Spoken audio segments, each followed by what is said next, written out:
In the spring of the year 70 CE, Titus marches his legions from the coastal plain to Jerusalem. He's boiling with anger. It has been 4 years and the Roman army has not succeeded in suppressing the stubborn revolt that broke out in Judea.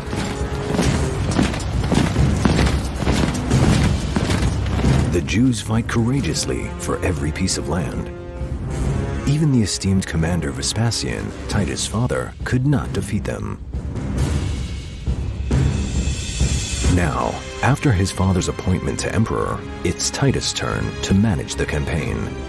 He commands the most powerful war machine in the world, tens of thousands of trained legionnaires equipped with advanced weapons, sophisticated breaching tools, and lethal artillery.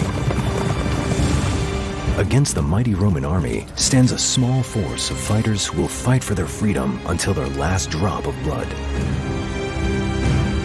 The final battle of the Great Revolt against Rome begins. It will be a battle that will never be forgotten. In the dark of night, Titus brings up his soldiers from 3 directions to Jerusalem. As dawn breaks on the 14th of Nisan, the eve of Passover, the residents of Jerusalem awaken to a sight that makes their blood run cold. 60,000 Roman soldiers, thirsty for war, surrounded the city from every direction. Only now, when the Romans stand at the gates of the city, does the tragedy caused by the civil war raging in the city become clear. In clashes between the various factions, whole sections of Jerusalem were destroyed. Stores of food that could have provided vital provisions during the fighting and siege went up in flames and vanished. Too late, the rebels joined forces against the true enemy. What they lack in weaponry and soldiers will be reinforced by acts of bravery and unrestrained daring. The Jews take the initiative and respond quickly. They attack ferociously before the Romans take up positions. The surprised Romans scatter in all directions. Titus himself escapes by the skin of his teeth. Before the Romans manage to recover, the Jews retreat behind the mighty defenses of the walls of Jerusalem. These walls are Titus' main problem. Jerusalem is built on a hill and surrounded by 3 fortified walls, each stronger than the other.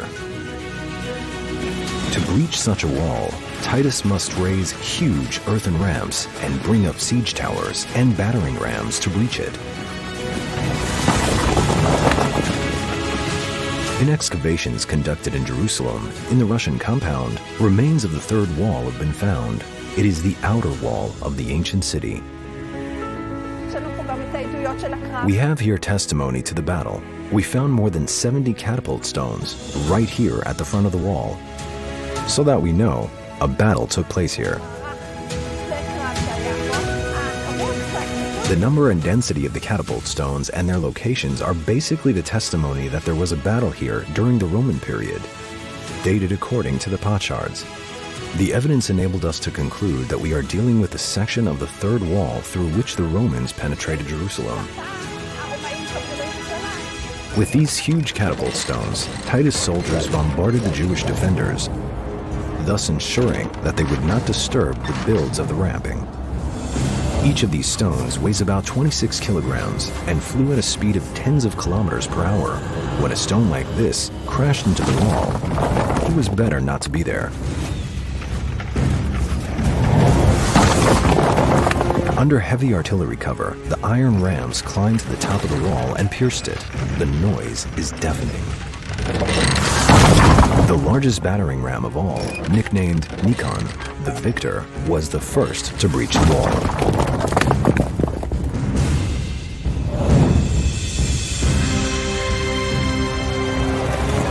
The Roman soldiers burst into Beit Zeta neighborhood.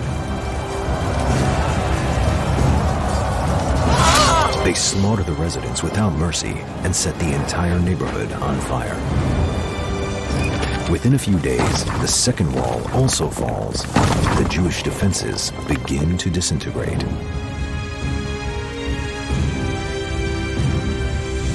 Titus renews the attack and advances his soldiers to the internal wall, the strongest wall of Jerusalem, known as the First Wall. He concentrates most of his efforts here at the Antonia Fortress. The Antonia is the largest, strongest fortress in Jerusalem. It was built by Herod to the north of the Temple Mount in order to control the temple. Titus' plan was well thought out. The moment the Antonia falls, the temple will fall. And when the temple falls, the Jews will lose all hope and Jerusalem will finally fall into his hands. But nothing prepared him for what happens next. In a daring action, the soldiers of John of Giscala succeed in digging a tunnel under the earthen ramp opposite the Antonia, setting fire to its foundations and toppling it together with the soldiers to the ground.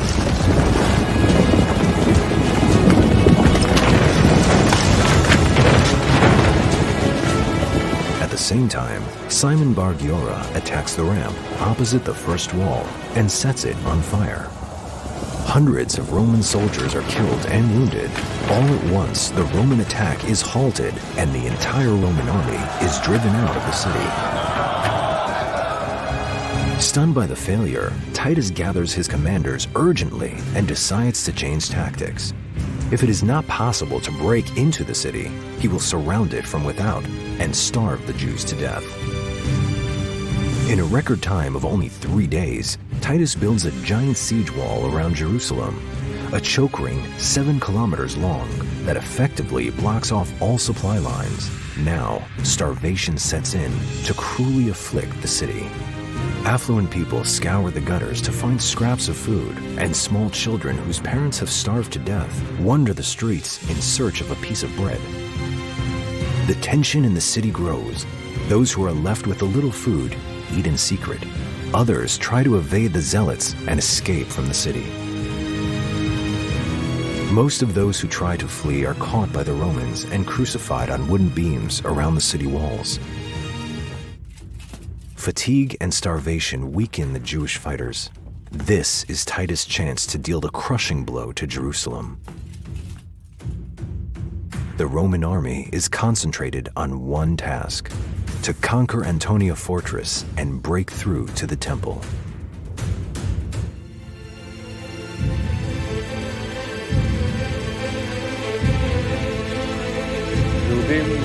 The Jews tried to prevent the capture of the Temple Mount and sabotage the building of the ramps. They shot flaming arrows, threw giant stones, and poured boiling oil on the head of the Roman soldiers.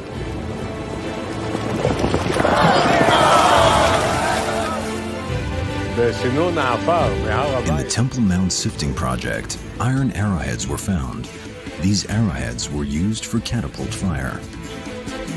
Catapults are machines for shooting arrows, and they bombarded the walls with such force that even the bravest of the Jewish fighters could not withstand.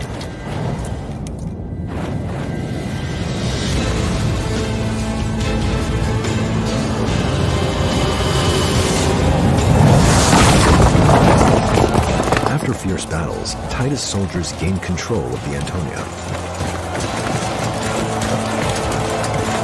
On the 17th of Tammuz, Titus commands them to destroy the mighty citadel down to its foundations. This day, on which according to tradition the city was breached, is commemorated as a day of mourning on the Jewish calendar. The temple service ceased completely, and during the following 3 weeks, the days between the straits, the Jews would struggle in bloody face-to-face battles in the courtyards of God's temple. The battering rams breached the western walls of the Temple Mount. Ladders are leaned against the remains of the wall, and the Roman soldiers stream en masse into the temple courtyard. It seems that the campaign is drawing to a close, but what happens next is totally inconceivable. When the Jews realize that the temple is in real danger, they shake off all feelings of hunger and weakness. Thousands of citizens, women, men, elders, and youth, everyone who can hold a weapon, join the fighters. Together as one man, they fall upon the Romans and block the way to the temple with their bodies.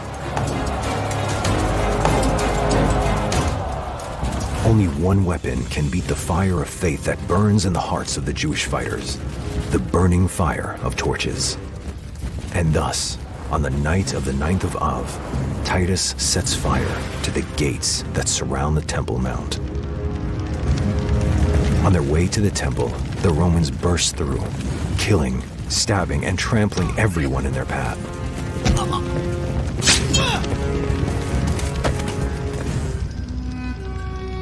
The blood flows on the colorful stone floors of the Temple Mount as bodies of the slain pile high.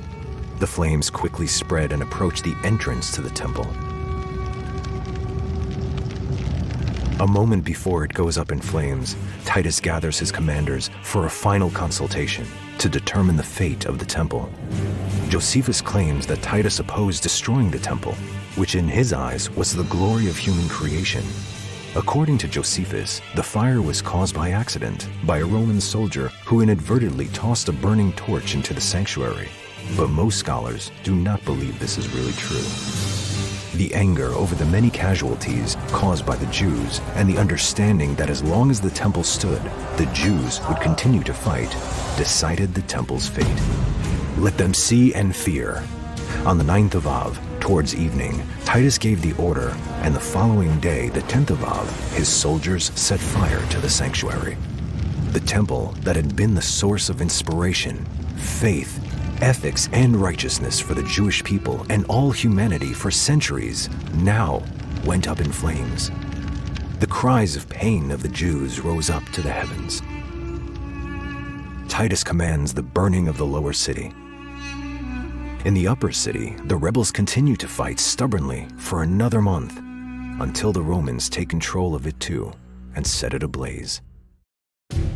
The charred remains of fire and destruction discovered by Professor Nachman Avigaad in what was once an opulent neighborhood tell the story of the complete destruction of Jerusalem. Chilling testimony to the last moments of the city is found here, between layers of ruins and ashes. The severed arm of a young woman with a spear alongside it. It appears that she too was unable to escape to the rebels' final refuge, the underground drainage channel.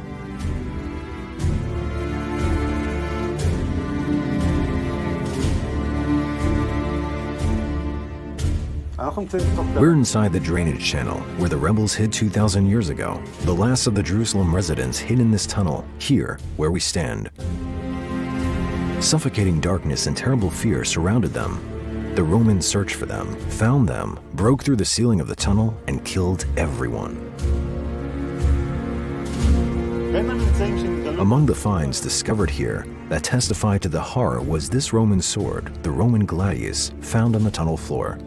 Nearby were cooking pots, clay lamps, and coins of the revolt, with the Hebrew words, Herut Zion, freedom for Zion, 2 words that expressed the heartfelt aspiration of the Jews who hid and were killed here in the drainage channel in Jerusalem 2,000 years ago.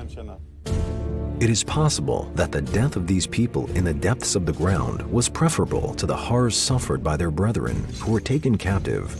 The prisoners were sold into lifelong slavery or died in blood sport, fighting against wild animals and gladiators.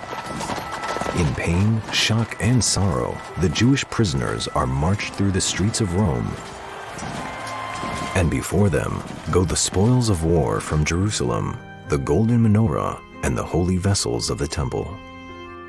Rome celebrates its victory with a parade, with huge monuments and a special coin that glorifies and commemorates the suppression of Judea. Jerusalem, weeping and mourning, descends under layers of ash and destruction. After 5 years of persistent struggle against the strongest empire in the world, the Second Temple is destroyed.